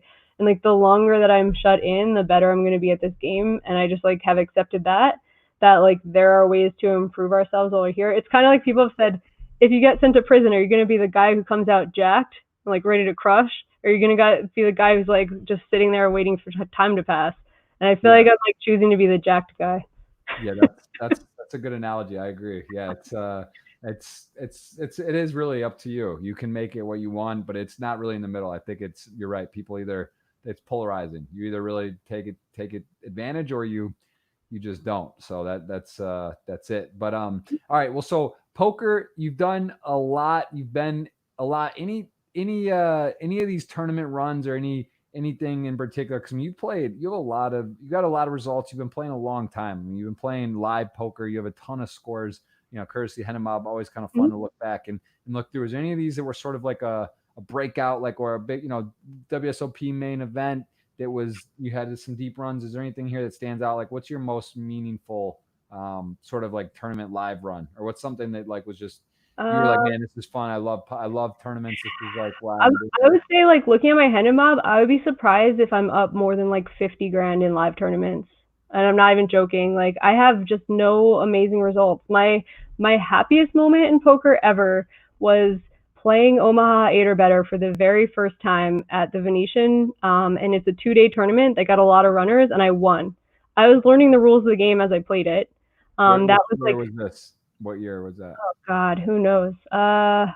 This one? This A long right time here, ago. I see it. Yeah, it was like 26K or something. I literally had to go in the bathroom and cry before coming back for my winner's photo because of how much I got away with that one. Like, I was just tearing up from just like feeling so lucky and just super, I don't know, like, it was an overwhelming feeling. It was 5 a.m. when we finished it, so that had something to do with it too. But just feeling just so lucky and like happy and like grateful. My friends convinced me to play the tournament. They're like, it'll be fun, we'll take half. And I was like, sure. And like, I drive there and like max late reg it after busting a Binion's like 4 max tournament that I was at. Right. That was my favorite moment in poker. I just had never felt just like winning is so much fun, and everything that comes along with it. Like, my friends were railing me at 5 a.m. The winner photo where I can't even hold 4 cards. I don't even know how to do it. I have them like they're 2 no limit hands. That's awesome. No, that is cool. That's fun. It's amazing stuff like that too. Like new games or formats, or those kind of moments where you like weren't going to play, you would never play, but someone kind of spurs you to go, or some random reason you do something, and it just goes like that. That is cool. And I see you actually recently, after that, you had a deep run at the Borgata, which has got to be cool because that's Jersey. And or no, maybe I'm looking at the wrong. Was that a $3,300 WPT somewhere? Oh yeah. Oh, okay. WPT is like, I got 12th in one. This is for what like I'm looking at. 44K or something like that, and that was like the biggest sweat I ever had. I just like, first was like 800K, and I could just feel it. We're to 2 6-handed tables, and I was like, this could happen. And then with my last like 17 big blinds, I ran 8s into 10s, and that was the end of that dream. But then it's really crazy how like certain tournaments can just like repeat themselves. It was maybe the next year I got 22nd in the same tournament. I just got a bunch of chips, and I just like really believed I was going to get back there. I had like certain hands I misplayed in the 12th place finish, and I was like, I'm not going to let this happen again. I'm not going to wuss out. I'm going to put that triple barrel in and all this. And when I was there, I actually felt like it was going to happen. And then 22nd again, like another heartbreaking. These fields are 1,100 people. Yeah. But also, yeah, it's crazy. Amazing. That's what I'm saying. Like, you start talking about whatever, you at some point when you know how to play poker, you know how to finish, you know what good hands are, your 2 tables, 6-handed, and it's just like you're in your backyard as well, right? New Jersey, it's like kind of cool. That I'm sure at AC you played a ton at the Borgata over the years, and whatever. It's just like a wild, right? You talk about 1,200 people down to 12. I mean, you just cut that field down by the zillion %, and now it's like a new tournament, like 17 blinds with 12 left. It's like anything could happen. Anyway, people are winning with 4 blinds, 6 blinds. So it's like, it's just such a huge difference in payouts and stuff in these spots. And that's what's so crazy about. And that's also why I think tournaments are so powerful, because you can really, at any given day, you could just, you could win. And if you play 10 years, 20 years of tournaments, you might win the main event, you might win, $600 tournament, but like whatever, it's like things are gonna shift. Like you're gonna put yourself in these opportunities, and you go deep, and then you do other things along the way. And then, I mean, look at Matt Salzberg. He won the WPT, I think Paris. Like, he came on and won Player of the Year for WPT. Like, which is, I mean, it's a testament that he's a smart guy. Obviously, a lot of luck with that to just come in and get that done. But I mean, you can really looking at my Hendon, like, this is where whenever I'm a little bit bored of like grinding online, or I'm bored of like putting in so many hours of like 2, 5, and 5, 10, when I look at this, it makes me feel like I'm doing the right things. I'm just like, I can't, like, I look at a lot of stuff, and some of these have been very heartbreaking. Like getting 10th place at 6 in the morning at Borgata event, like we're first with 200K. I was driving home feeling absolutely miserable. And then I'm like, I'm never miserable online, like, cause there's never a swing between 200K and 10K. Not usually anyway. And like, I'm usually playing for tournaments that have 5 or 10K up top.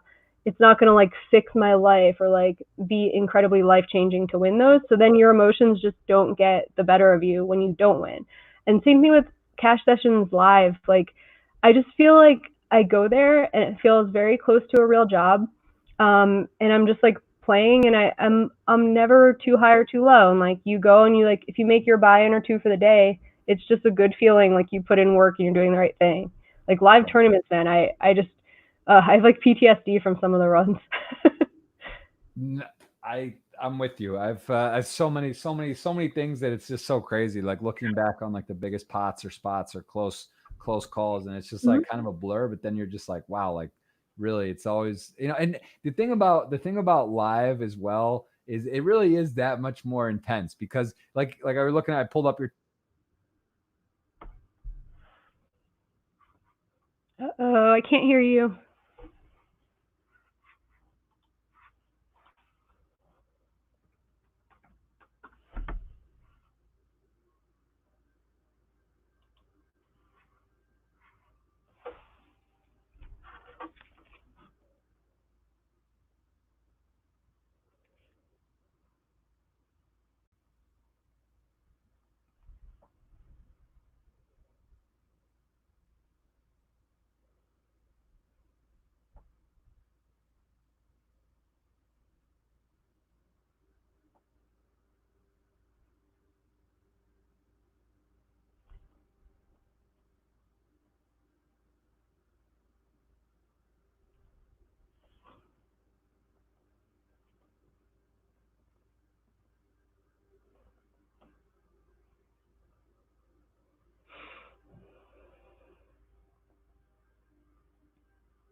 Jamie, can you hear me? Yep. Hey. Okay, I think we're live, but I'm not sure. Hold on, Badrian, are we good? All right, we're live. Okay. All right. So yeah, that's Caribbean Living. That's the second time. This happened yesterday. I was doing this thing for Choker, this new game, and mid commentary, it's like first ever broadcast match of this game they've been working on, and just like literally did testing, whatever. 4 minutes in, just full out. So I don't know. We had the same, the last Keep the Lights On stream. I haven't had an internet problem because I'm in Vegas. Internet's good for months. And Cox decided to just do at 4 p.m. some kind of like overhaul of their service. I'm like, why at 4 p.m.? And it cuts out and I have to go on my hotspot and I'm like blinding out of a bunch of tournaments that I'm playing for charity. I'm like, oh my God. And yeah, and also I sounded like I was broadcasting through a potato for the whole rest of the stream. I don't know what just happened. I apologize. I think it must have just kept running here. So okay. They were back. But I was going to say, it was a pretty good transition. I wanted to take questions now, but I also just quickly do want to touch on Twitch. I think I was saying basically, yeah, the difference between online and live. Like online, it's a little more convenient. Like you said, you could lose 20, 30 tournaments or have a bad run. It's like a day. You can get back and shake it off. Live, if you did that 20 or 30 bad runs, it's pretty emotional. Plus, like you said, driving home, you got to go to a hotel, you got to eat your food, you got to drive, usually you got or fly. A long drive home after getting like 10th and something is just the worst feeling. I think, it's part of it is good for well, there's lessons to be learned. It's part of the experience and the grind, but at some point, as you get more your relationship, a family, other commitments, other things, and time is more precious, that becomes less appealing to be doing these. Some of the fun of poker to me was the experience too of like flying to places for the first time, getting to know a hotel, getting to know the food. You got your friends there, so there's stuff to it. But like now as a want to be less of all that for me now, especially with a 1-year-old. And I mean, you said you live with your boyfriend, or so we've been together like 6 years now or something. And yeah, it was really funny because we got Crouton like a year and a half into our relationship, and I'm like a not like a commitment phobe, but just a realistic person where I'm like, okay, I've been in relationships and none of them have like been forever, so I just did the math and was thinking, what's the chance that this new one will? But a year and a half into it, we went and adopted Crouton from a shelter, so it's like we kind of both admitted that we were just gonna be with each other for a long time. So it's been going good. That's awesome. And so you have been doing the stream. How do you enjoy Twitch streaming? Is this something you think you would like to do more of, less of? Is it fun to do once in a while? Like what are once in a while? It's not my thing. Like I would do it for charity, but that's pretty much it. And I enjoyed doing I like doing commentary on Twitch more than almost any other platform because you get to interact with the audience a lot, and sometimes they're really funny and like they are entertaining to read all their messages and stuff.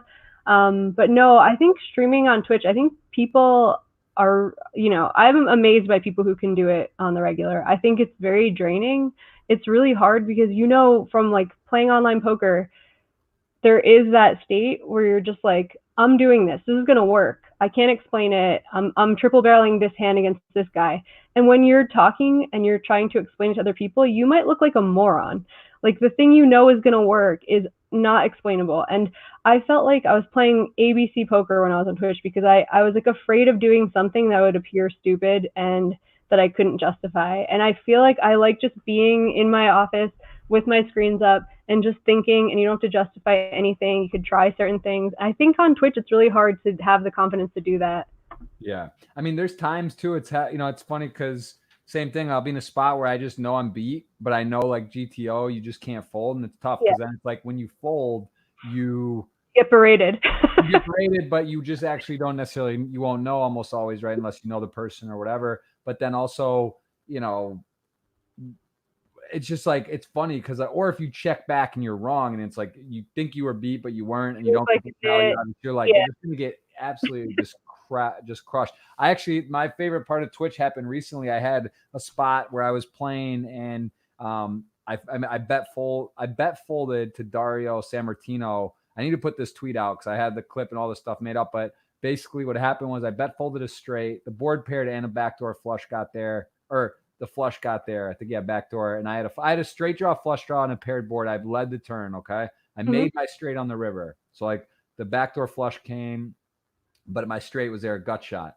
And Mm-hmm. I had a flush draw with the gut shot. I bet and got raised big. It was the 10K Poker Masters event too, which Mm-hmm. adds to the intensity of it all, right? Because like Yeah, big event. you're scared or you're not playing whatever. So I bet fold, and I already can feel hot. Like as I bet and get raised, I already know like I'm like this is a nightmare. Like this is actually my nightmare of Yep. streaming. So I end up folding, and I'm getting just just crushed. Like the whole, I have to turn on subscriber only mode. People are losing shit.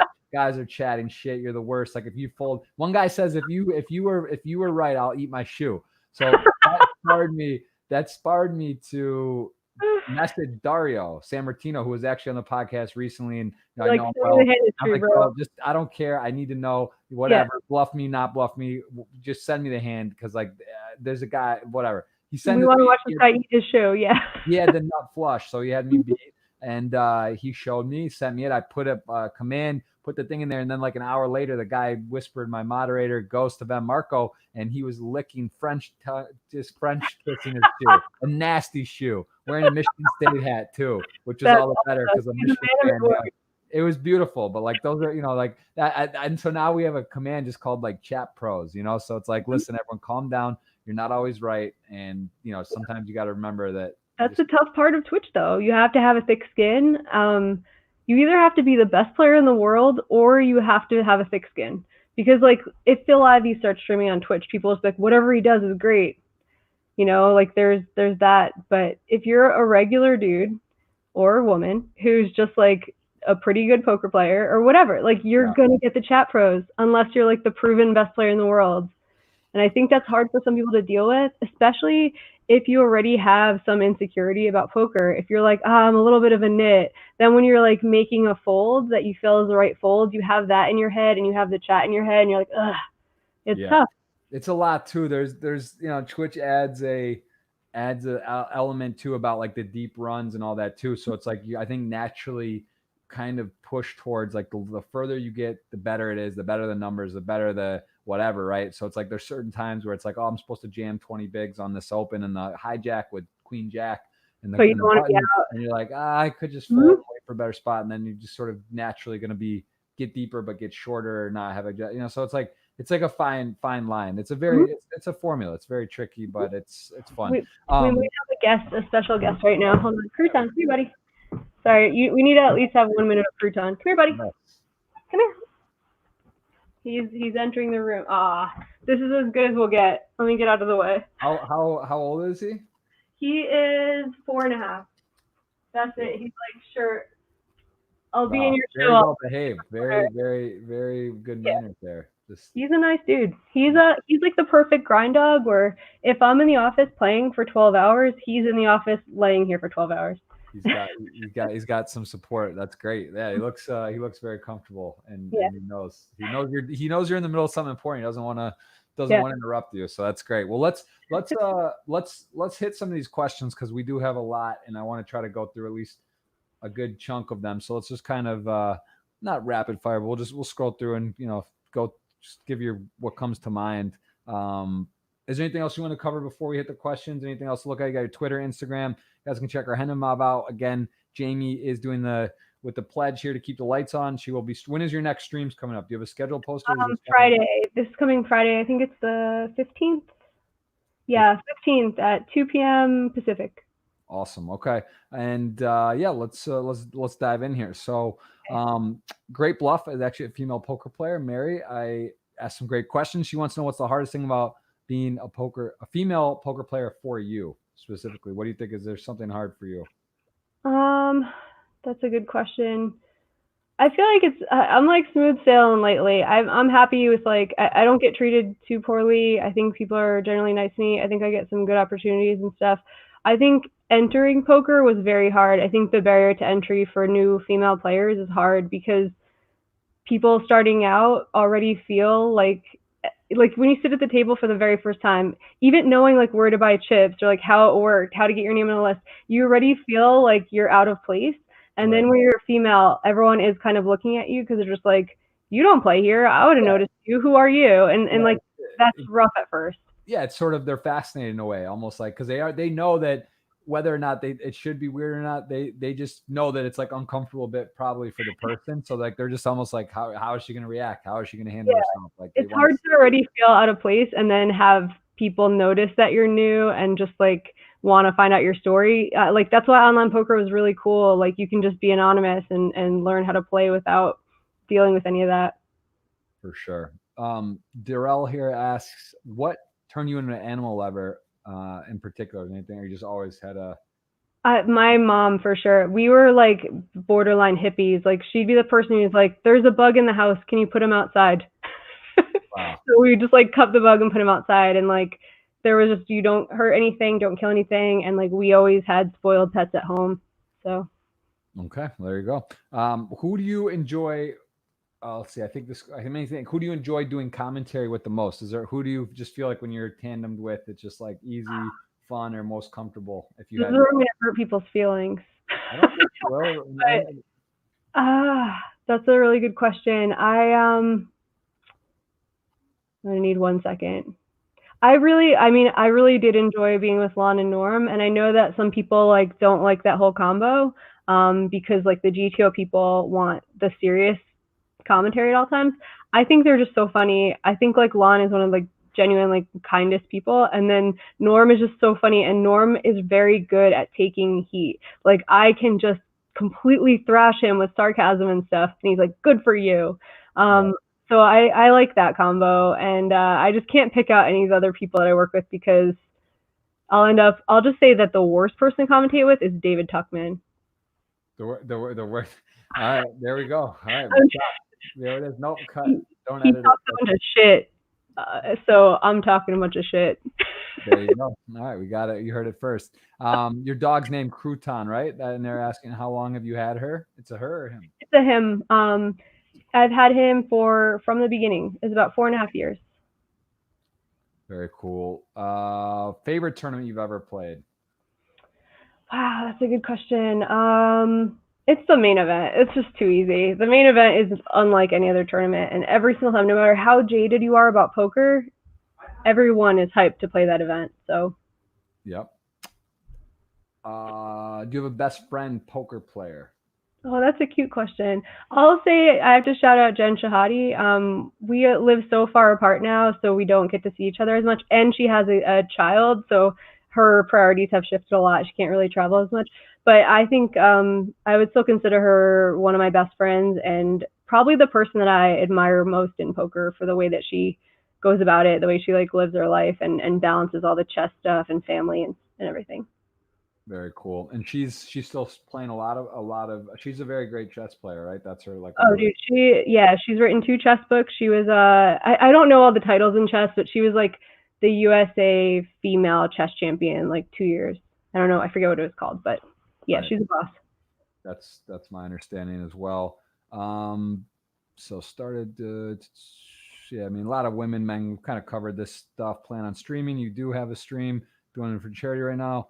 Oh yeah, I love this. Favorite ritual or what's your pregame online deal when you're getting ready to grind? What do you meditate? Do you work out? Do you like to have good food? Go for like what's your sort of routine? I like just walking. I think I really, especially Vegas. I mean, it is so nice in the morning and late at night. So right. Going just for a long walk, going for a couple miles. I'll like call, especially now when like it's hard to see anyone. That's when I'll make phone calls and just like talk to my mom, my grandma, or like any friends that I haven't talked to in a while, and just like maybe for like 40 minutes or an hour. That's what I do before I sit down to play. Very nice. And where do you see yourself? This is a live question here on YouTube. Where do you see yourself in 2 years with poker? Or actually, yeah, in poker particularly. Yeah, that's like, it's really funny. I don't know if you're like this too, or maybe you've changed since starting a family. I just don't plan ahead that much. So I really don't know. I just know that I am so much more committed to playing after starting studying a lot more than I've been in a long time. So even if like that writing thing works out, I'm still going to be like heavy into poker whenever I can. Very nice. Can you give me the top 5 of the best female poker players today? Who, in your opinion, are some of the, it doesn't have to be 5. Name some names. Yeah, that's tough. Chrissy B. Chrissy B is a slam dunk. She's just crushing. She's also just like the most pleasant human. I'm like, how are you so good at poker? Like this cutthroat game, and she's just like smiling, and I don't know. I would say Chrissy. Lonnie Harwood's just been good forever. I don't even really know. Like, I don't know if she studies or if it's like a live read thing or whatever. But I got to give her some credit. And then I am waiting for Kate Hall to come back. Like, she just crushed it from the beginning. I know she's had a lot of issues, just various like health and mental and everything. But I just think she's like one of the smartest people I've met, and that if she came back to poker at any time, she could just study and pick it back up and be one of the best. Yeah, there's obviously in the history of the game too, just like Vanessa Selps was one of the big time crushers. She's now, I guess they adopted her and her partner are, I don't think she's really playing much poker. Maria Ho's had a ton of success recently, but there's I always forget Maria, but only because she does so many other things well that I discount the poker playing. But that's like unfair because she has had some really good runs. And I think she also started taking her game more seriously over the last couple of years, and I think she's gotten just much better. So she definitely deserves a spot in the list. It's tough when you start naming too many people because then I start feeling like I'm leaving people out instead of highlighting the best people. Yeah, no, I'm not trying. I'm just off the top of my head. I think like Chrissy B at the currently, you can't really. I mean, it's crazy too online. Like I'll be watching her or on, I'll be in a random when I'm playing online and I'll look over and like the end of the day and some of the bigger buy-ins and she's just like heads up or three-handed like consistently or wins a tournament for like 100K. It's funny too because she does the deflecting and stuff that like we're kind of forced to do. That's like a kind of going in line with some of the like women in poker questions. I was watching her WPT cash game on TV and they kept being like, oh man, you're a lucky girl. She's like, I'm just so lucky. Like she kept doing that and I'm like, you're ravaging everyone. You're not lucky. Like, yes, it's lucky to win a flip here and there, but like every hand in between, she's just doing everything perfectly. But she's going, oh, I'm just so lucky. Everyone says I'm so lucky. I'm like, get out of here. Right. No, she does have that. She just has that way of being. She's very humble and I think part of her success. Like, I'm sure obviously her and Alex Foxen are a power couple within poker. Alex is like #1 GPI player and they're playing all the high stakes. I'm sure they're discussing a lot and she's got some tricks. There's no question about it. She knows a couple things that I don't think us mortal poker players know, but she's in the sorcery club. Let's see. So that was an interesting question. You're not married, but you've been in a relationship 6 years. That's a question here. 6-year relationship. Yeah, I'm not into the marriage thing. It goes along with the whole being in front of a lot of people, center of attention thing. I'm not into the whole wedding thing. Even going, like my little brother just got married a little over a year ago. I loved being at his wedding because I got to just be like a bridesmaid and hang out and have fun and like celebrate them. And I just kept thinking if I was in that spot where everyone's like focused on you the whole entire time, I wouldn't enjoy it at all. Like, I don't want it. So are you saying you don't see yourself getting married, or you don't believe, it's just you would rather not go through that process, or it's just like one of those things? It's not basically, you're not saying you're like, oh, I'm dying to have a wedding, basically. Right. It's not that important to me at all. Like it's like an afterthought. If Chris was like dying to get married, I would do it. If ever it was like financially a good idea, if we wanted to have a kid, I would do it. But I just don't see the appeal, and I know that makes me super weird because my friends are just like. But I had a random guy at the poker table one day ask me all these personal things, and I told him I was dating Chris. This was like last year. I was like for 5 years, and he goes, "Oh, don't worry. Like one day he'll ask you." And I was like, I don't want to get married, but it's like very weird that everyone just assumes like girls are just dying to be asked. Yeah, it's true. It's crazy. We're all different. Not all females are the same. At the same time, if Chris is watching or ends up watching this or can hear this, maybe if you get proposed to tomorrow, we can say maybe he was just scared. Maybe we communicate. I just go, I don't care. I don't know. Seems like a big spend on something that's like not that important to me, at least. I don't know. Yeah, I agree with that. I think it's it's also a lot. I think it's less common now and less. I'll say this not just to give you a little insight on for wedding stuff. What we did, we actually kind of went that route as well because my wife is Brazilian. Her family's all in Brazil, and grandparents, older, like didn't want to make everyone come over here. And then I actually felt kind of guilty because where she lives and where we were doing it in Brazil, I didn't really want to do like a destination wedding to Brazil. We were doing over Christmas, so I didn't want to have everyone like fly to this like small town in Brazil and like do this wedding and have people you come. didn't want to be high maintenance. Yeah, like, and then I just saw. I mean, we did one, but it was very low key, and I also don't feel the need to have like because honestly, weddings. I mean, listen, more power to you. It's great. Go over to the top, do a cool celebration. You won't forget whatever. But a lot of times, like most of the feedback, and I understand from weddings is it's a lot of work that you actually don't really get to enjoy. It's very stressful, costs a lot of money. You don't really get to spend time with the people you want to spend time with, per se, right?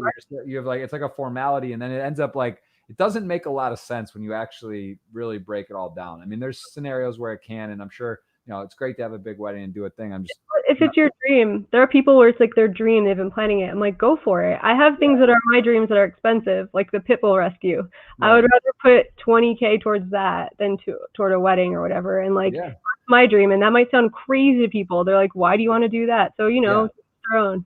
Yeah, but I mean that's exact. I think that's the important thing to understand too. It's what's important for you or someone else. Everyone has different reasons or whatever, and that's fine, right? Like, it doesn't matter. It's not right or wrong. And I think that's actually the more important sort of takeaway. I think is that it's not right or wrong. People there's too much like what's right. You're supposed to get married. You're supposed to have kids. You're supposed to do this. Like, no, like.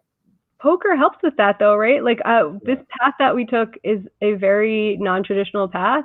And then I feel like once I like unlock that, where I was like, okay, I'm on this really weird life path, you can make all your choices. You don't have to do what everyone else is doing. And like, that's a good feeling. Just be like, okay, I'm expected to do this, but that's not important to me. I don't want to.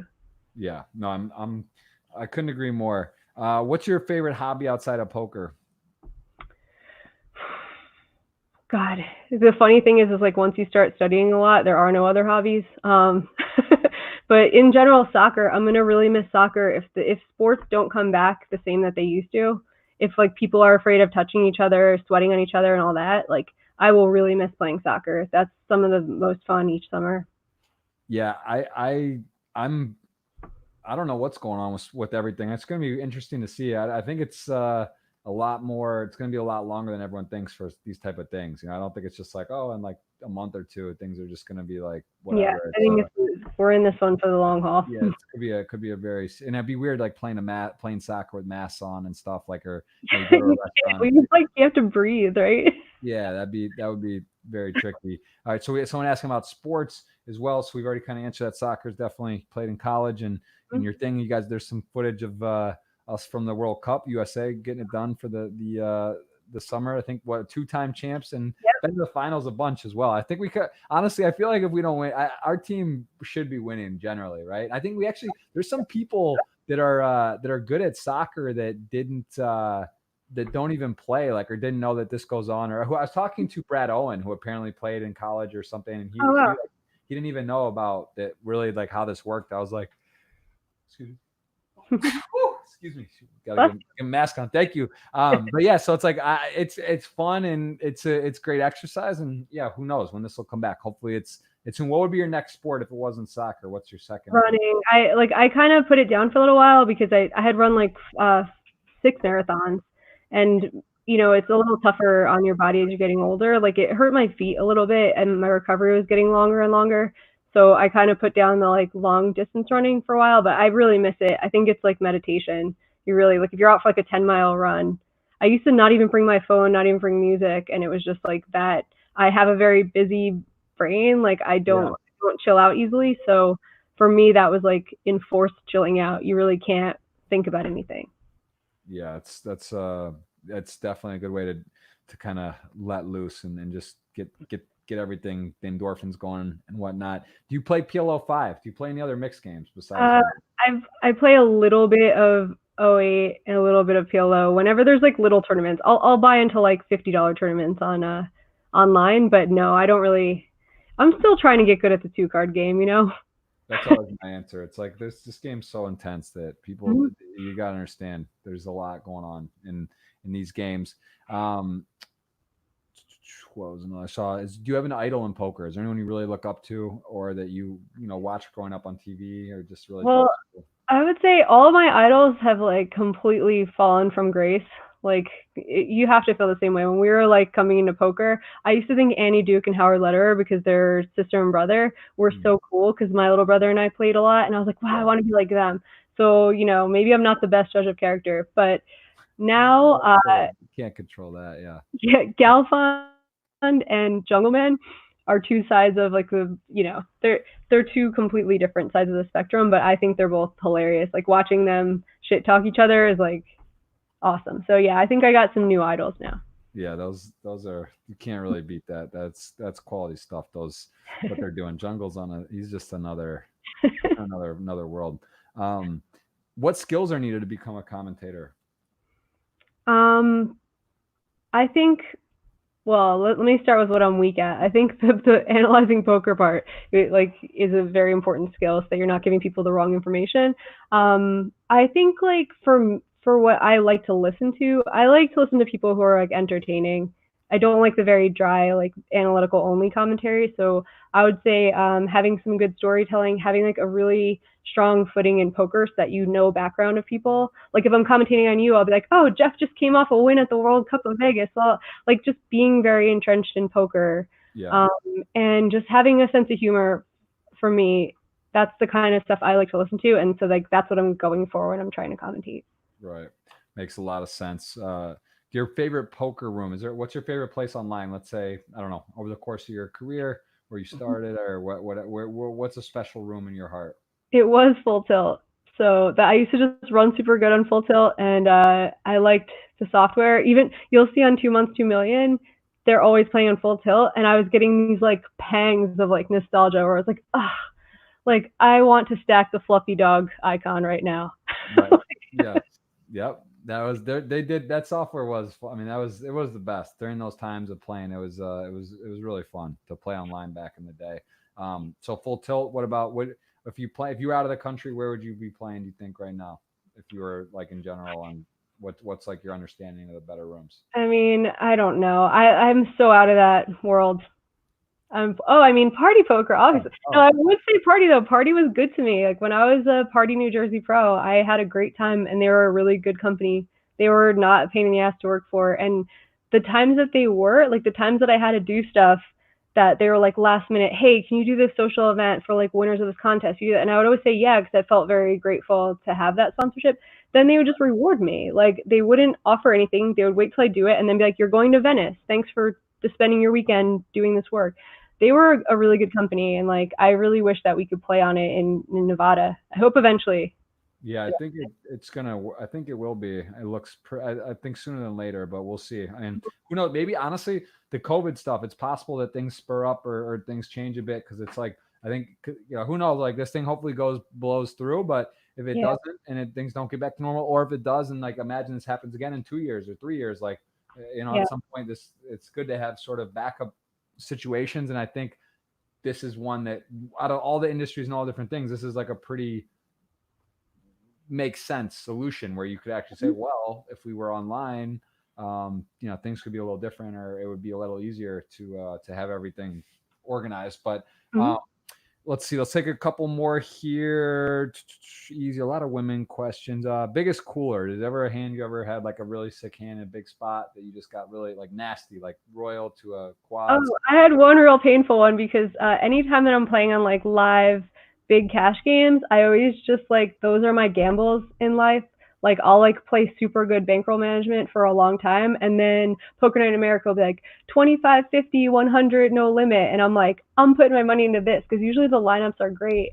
So I'm in a ladies' night where I have most of my own action. I'm up like, I don't know, $3,000, $4,000, something like that. It's a ladies' night, and Randall Emmett shows up and wants to take an empty seat, and we're all like, okay, like that sounds fine. It was a ladies' night, and he got in there. Oh, yeah, wow. We all just said sure, like the seat's open. He sits down. He calls.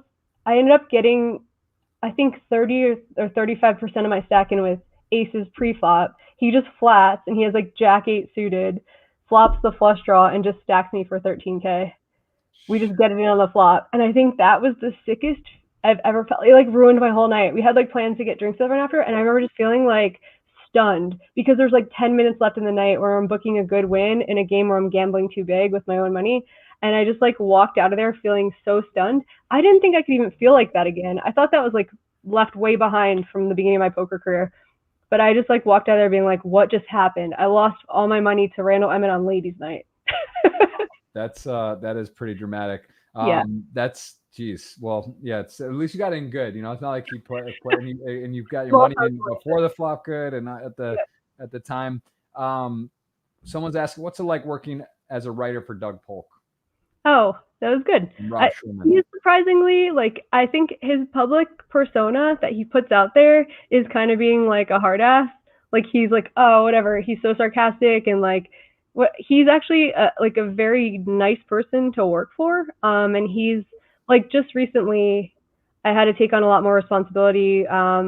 We're doing a lot more work. And so he sets me up. He's like, hey, do you want to just do a lot more work and get paid more? I'm like, okay. I think a lot of people will just go, let's just see how long I can ride this out paying this person and like having her do more stuff. He is just, and he also gives me a lot of credit where you would think, I don't know, I think he comes across as having like a big ego and being like this tough guy and stuff. And I just don't think he really is in real life. I say this all the time with Doug. He's very polarizing. Obviously, he's got a style that likes to sort of spur up stuff and cause controversy. He's a shit stirrer. Yeah, well, I mean, whatever. But that's a very popular style with media and stuff. And he's and smart with YouTube, guy, for sure, yeah. Doing, but I mean, I've talked to before in spots, and he's very honest. He actually, in getting into YouTube, he gave me a lot of good pointers and feedback. And actually, one of the reasons I wanted to get into it, or when I first got into doing videos, I was at a World Series event, like a 1500. It was June 2017. I had just started, maybe a week or two in. A guy came up to me and was like, "Man, I love." I had my video out. I was doing like at the table, kind of walking over, and I thought he was gonna say, "I love your Twitch or your stuff." He's like, he's like, "Do you know Doug Polk?" He's like, that's the reason I'm here. I watch his YouTube videos. I haven't played poker in 2 years, and that's when I realized I was like, man, like this content and these type of things, people are watching. It does help the game, and it's important. So Doug's. In terms of eyeballs and poker, you can't argue his YouTube and what he's gotten a lot. People watch his stuff and like him or don't like him. Credit too, because I think there's a lot of people who are like, oh, I want to get more women into this and that, or like, yeah, women are equal, or whatever. It didn't hurt his ego when someone said, you should have Jamie right for you, you're not funny anymore. That would hurt. Like, someone who has an ego issue would just be like, you're telling me some girl should write my jokes? Like, screw you. Instead, he's just like, oh yeah, she could probably help. Cool. And like has always treated me like very respectfully. And I think that is something that if I was on the outside looking in and his friend group and stuff, I wouldn't expect that. So like that was a nice eye-opening thing.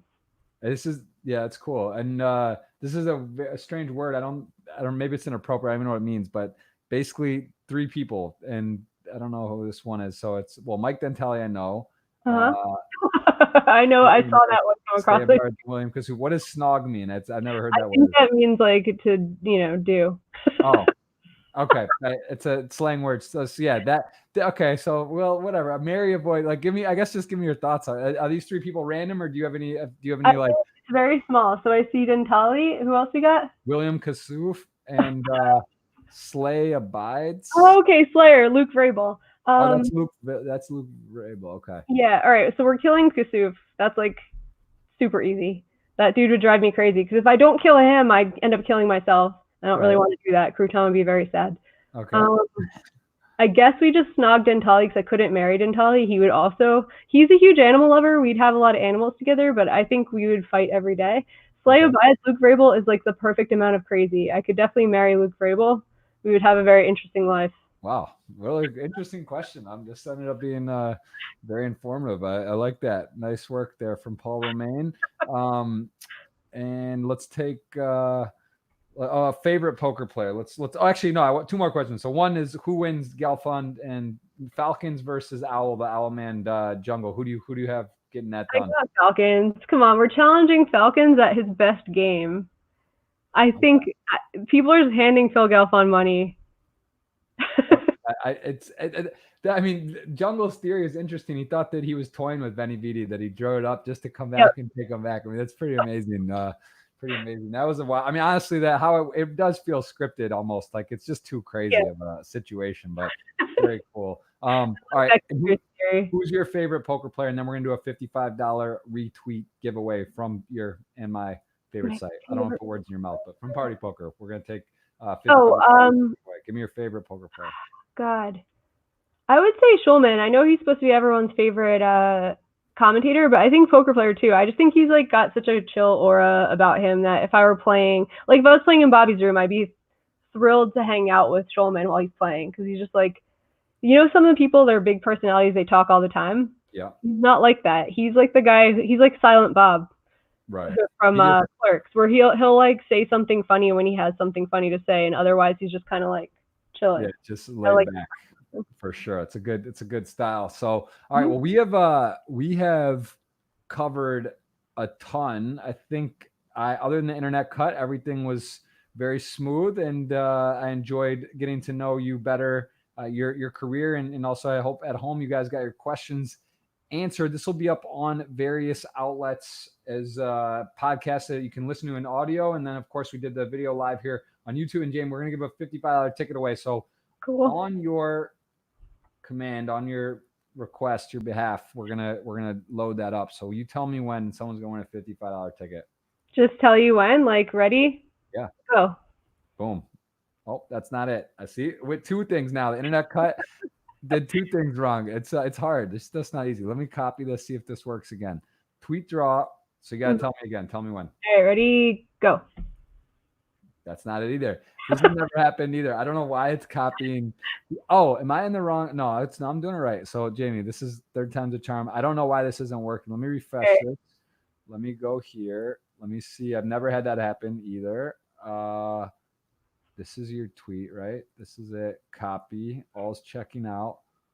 I don't even want to ask you again because I don't think it just doesn't seem like it's gonna work. So maybe you should just do it. Maybe my saying go is screwing everything up. Let's see. It worked. So it worked. This guy Spud NZ does get the ticket. So that is a $55 ticket courtesy of Party Poker and Jamie Kerstetter.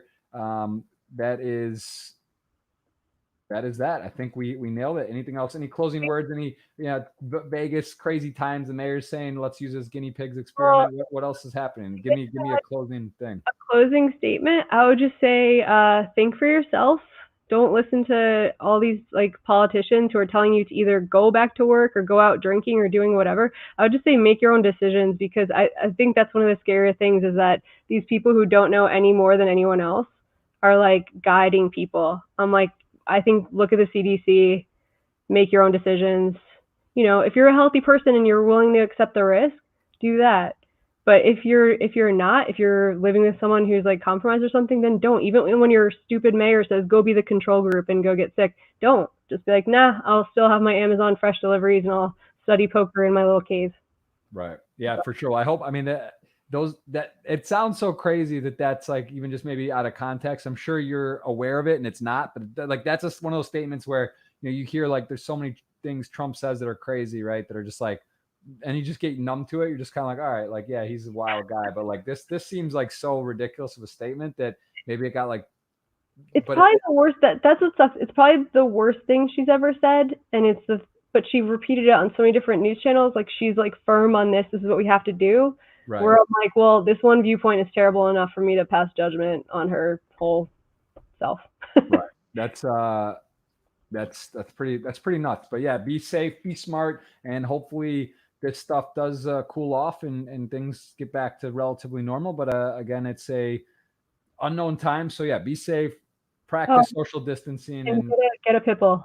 And if you have the ability and the time and the resources, any rescue dog would be great. Well, it makes my life so much better. That'd be awesome. Well, we know that if you get your ranch in Vegas, things are going extremely well, and you've either had a big score or a big something going on there. So that's we'll look for that. And thanks again, guys, and follow her on Twitch. She's got a channel. She's streaming Friday at 3 o'clock 2 p.m. Pacific next Friday, and you can still donate. It's for Poker Media for those guys that are having a rough time right now. If you feel so inclined. If not, even just hanging out on Twitch, like I'll try to make it entertaining. Yeah. Beautiful. All right. Well, that is another podcast in the books. We appreciate it, Jamie. Thanks for the time. Let's hope we can get back in the World Cup at some point here for USA and win another event for the team. And again, always a pleasure. So best of luck and We'll see you soon. Thanks for having me. Bye. That's Jamie Kerstetter, guys. Give her a follow, and we'll be back for another podcast or two next week. So stay tuned, and thanks again to Jamie.